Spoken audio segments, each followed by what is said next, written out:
Welcome to day 32 of 365 days reading the Bible together. I read the New Living Translation. Grab any translation you understand and follow along. This week we are in week 5, day 5. We're following along in this study guide.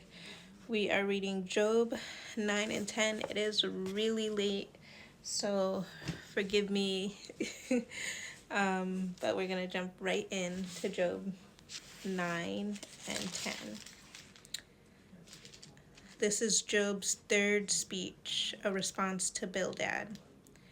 Then Job spoke again. Yes, I know all this is true in principle, but how can a person be declared innocent in God's sight?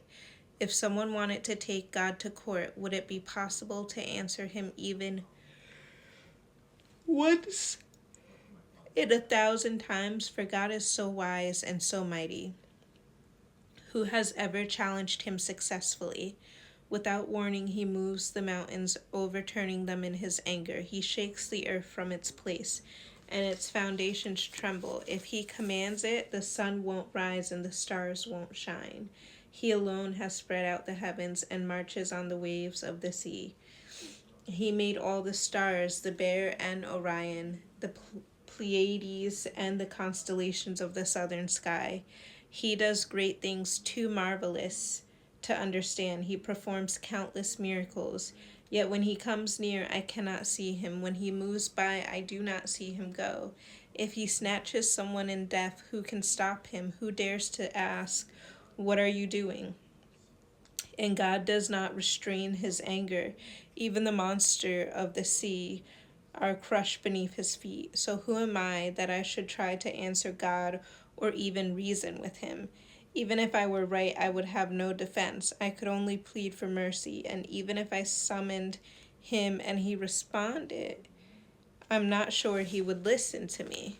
For he attacks me with a storm and repeatedly wounds me without cause. He will not let me catch my breath, but fills me instead with bitter sorrows. If it's a question of strength, he is the strong one. If it's a matter of justice, who dares to summon him to court? Though I am innocent, my own mouth would pronounce me guilty. Though I am blameless, it would prove me wicked. I am innocent, but it makes no difference to me.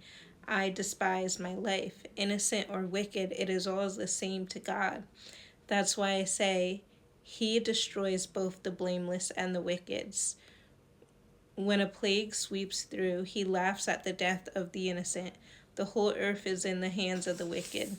And God blinds the eyes of the judges. If he's not the one who does it, who is? My life passes more swiftly than a runner. It flees away without a glimpse of happiness.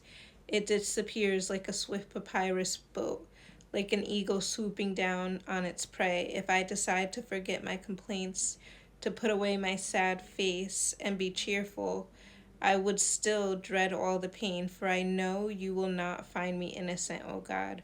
Whatever happens, I will be found guilty. So what's the use of trying? Even if I were to wash myself with soap and clean my hands with lye, you would plunge me into a muddy ditch, and my own filthy clothing would hate me.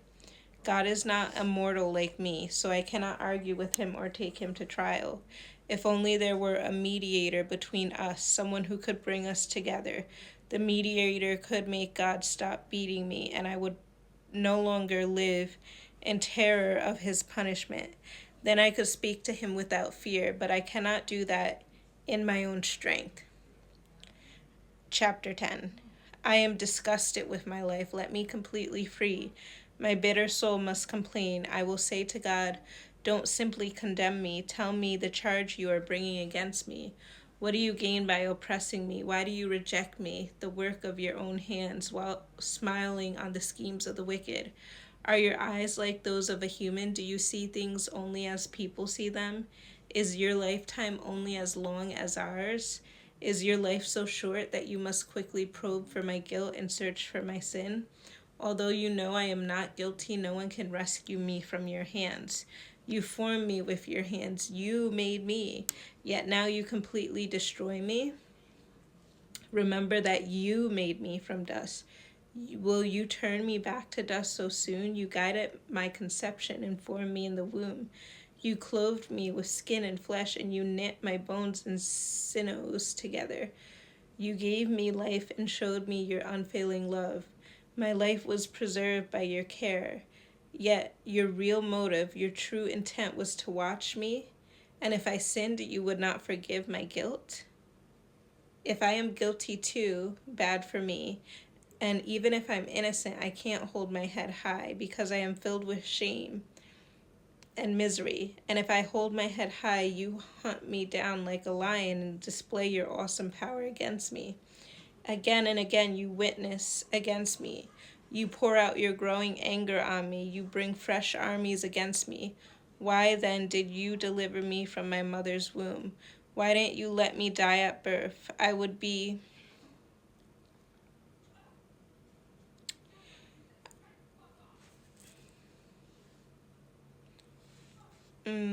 it would be as though I had never existed, going directly from the womb to the grave.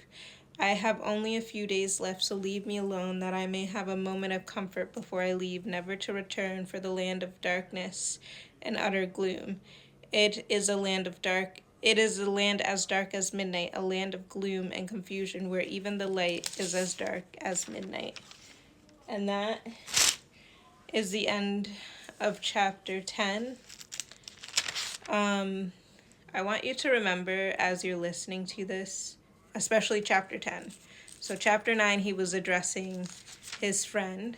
Chapter 10, he's talking to God. This is his raw emotion. Him saying, you reject me, all these things. Maybe it would be better if I wasn't born. He just had everything taken from him. His kids were killed. His home was destroyed. Everything but his wife. His riches gone. Everything taken. And before he could even breathe, and he says it here, chapter 9, verse 18, he says, he will not let me catch my breath, but fills me instead with bitter sorrows. Remember, like when he was getting the news, before he could even take a breath, someone else would show up before the previous person was done speaking, and tell Job another thing that went wrong or another thing he lost. So this is Job having a real raw moment telling God what he thinks. Remember yesterday, I said, it is okay to ask God questions, but then you have to acknowledge he's sovereign and accept his answer. Okay? I know a lot of people say, you can't ask God questions. Job's talking to God. You're supposed to be in relationship with God. You can ask God questions. Acknowledge he's sovereign. Acknowledge he's your creator. Acknowledge he's sovereign. So whatever questions you have, you can bring them before God. But when God gives you the answer, that's it. Accept it. And Job is in a fragile, delicate state right now. It's better for him to be talking to God about these things and bringing all his confusion, his anger, his disappointments, his heartbroken emotions to God, rather than to be bringing them to anyone else, because God can handle the heartbreak. God can handle the confusion. God can handle it. But if you bring it to someone else, they will mishandle it. So just hold on to that. If you're struggling with something, bring it to God. He knows how to handle it. Other people will mishandle it.